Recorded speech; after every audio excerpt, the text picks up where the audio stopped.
मीरा भाईंदरमध्ये आज मनसेकडून मोर्चाचं आयोजन करण्यात आलेलं आहे आणि या मोर्चाच्या माध्यमातून व्यापारी संघटनेनं काढलेल्या मोर्चाला मनसे उत्तर देणार आहे।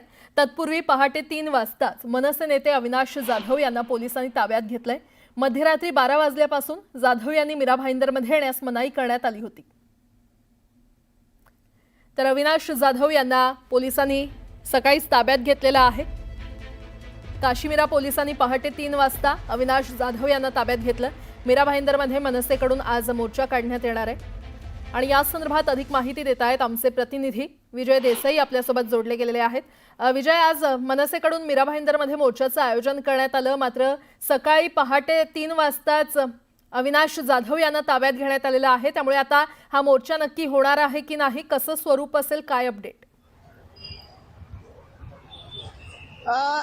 प्राजक्ता, आज रात्री पहाटेपासून या ठिकाणी पोलिसांनी धरपकड सुरू केलेली आहे। मनसेचे जे प्रमुख कार्यकर्ते आहेत त्या सगळ्या प्रमुख कार्यकर्त्यांना, वसई विरारचे असू दे, मीरा भाईंदरचे असू दे, ठाण्याचे असू दे, या सगळ्यांना पोलिसांनी ताब्यात गेलेलं आहे। एका एकाच्या घरी 20-20 पोलीस पाठवून त्यांना ताब्यात घेण्यात आलेलं आहे आणि ही जी आहे जी दडपशाही आहे असं त्यांचं म्हणणं आहे। माझ्यासोबत मनसेचे ठाणे शहराध्यक्ष मोरे सर आहेत, आपण त्यांच्याकडून जाणून घेऊया।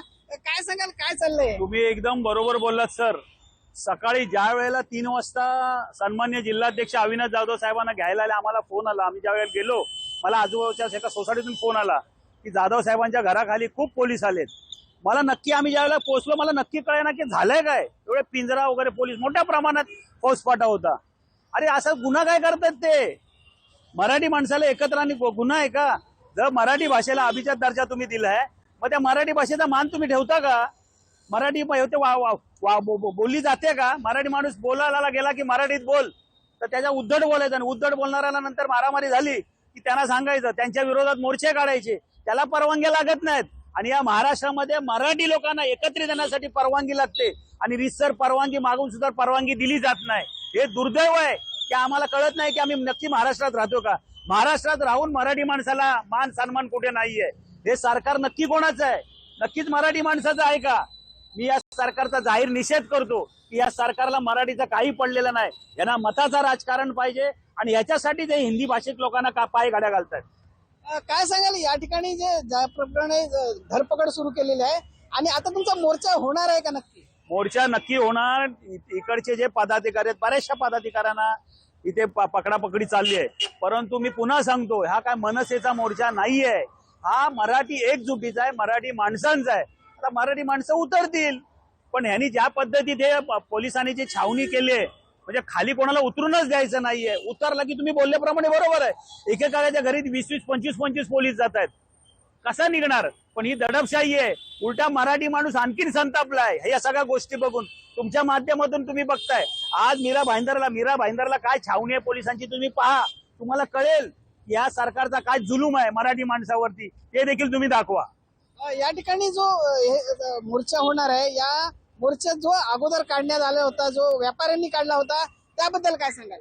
मी हे प्रकरण मिटलं गेलं होतं। तुमच्या या बाजूला या पोलीस स्टेशनचे वरिष्ठ पोलीस निरीक्षक आहेत सन्मान्य राजेंद्र कांबळे साहेब, यांनी हा प्रकरण मिटवलं होतं, पण ह्याला नंतर हवा देण्यात आली। ही हवा कोणी?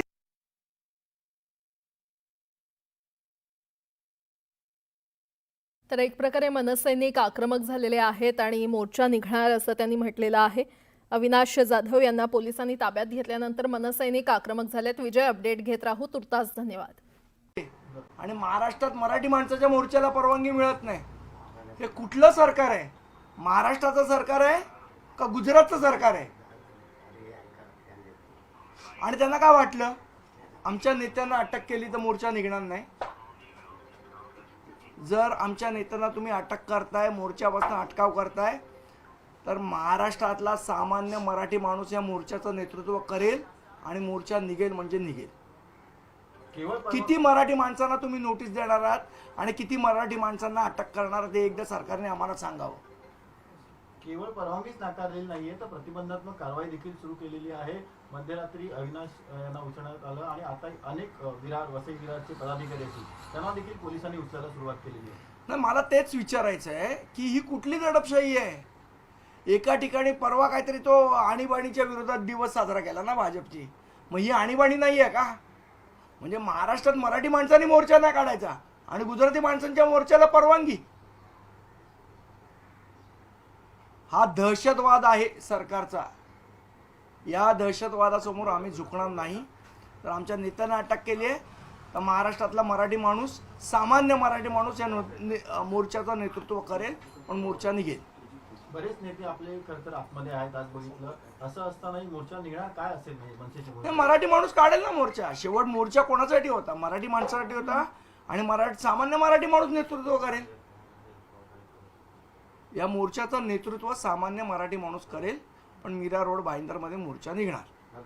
सुरुवातीला थोडा संभ्रम होता मोर्चावरून, मात्र त्याआधीच पोलिसांनी कारवाई सुरू केली. फलक देखील सगळीकडचे उतरवण्यात आलेले आहेत संपूर्ण मीरा भाईंदर परिसरातले. ही दडपशाहीच आहे ना पोलिसांची.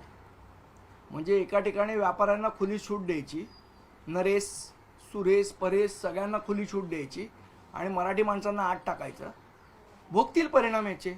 सरकारला ह्याचे परिणाम भोगावे लागतील. ठीक आहे. खरं तर आपण बघितलं तर यापूर्वी सुद्धा मनसेनं आक्रमक भूमिका घेतलेली होती. या सगळ्या प्रकारानंतर आता तुमचं पुढचं प्लॅन ऑफ ऍक्शन काय असणार आहे? कशा पद्धतीनं या सगळ्या गोष्टींना सामोरं जाणार? बघा, एक पहिली गोष्ट तर ज्या पद्धतीने भारतीय जनता पक्षाचे नेते, मग ते दुबे असतील, कुबे असतील, चुबे असतील, ज्या पद्धतीने इथे प्रक्षोभक विधानं करतायत, ह्यांना महाराष्ट्रामध्ये दंगली घडवून आणायच्या आहेत. पण आम्हाला महाराष्ट्र शांत ठेवायचा आहे. आम्ही असल्या कुठल्याही घाणेरड्या कॉन्स्पिरसीला बळी पडणार नाही आहोत. हे जे षडयंत्र चाललंय हे महाराष्ट्रामध्ये मराठी विरुद्ध अमराठी असा वाद निर्माण करायचं षडयंत्र हे भारतीय जनता पक्षाचं चाललेलं आहे. या षडयंत्राला आम्ही बळी पडणार. कशाला आता ते दुबेला आठवण आली? कोण हे सगळे कुठनं भय्य निर्माण झाले? चॅलेंज देणारे आम्हाला. हे जाणीवपूर्वक बिहार इलेक्शनमध्ये याचा फायदा व्हावा यासाठी महाराष्ट्र अशांत करण्याचा प्रयत्न इथे चाललेला आहे. मला अनेक काल म्हणजे जे आपल्या महाराष्ट्रात वर्षानुवर्ष राहतात ते उत्तर भारतीय असतील, गुजराती असतील, यांचा फोन आला की आमचा या गोष्टीला पाठिंबा नाही. आम्ही या गोष्टीला हे बाहेरचे लोक आहेत, हे येऊन ते वातावरण खराब करायचा प्रयत्न करतायत. आमची अजिबात अशी इच्छा नाही.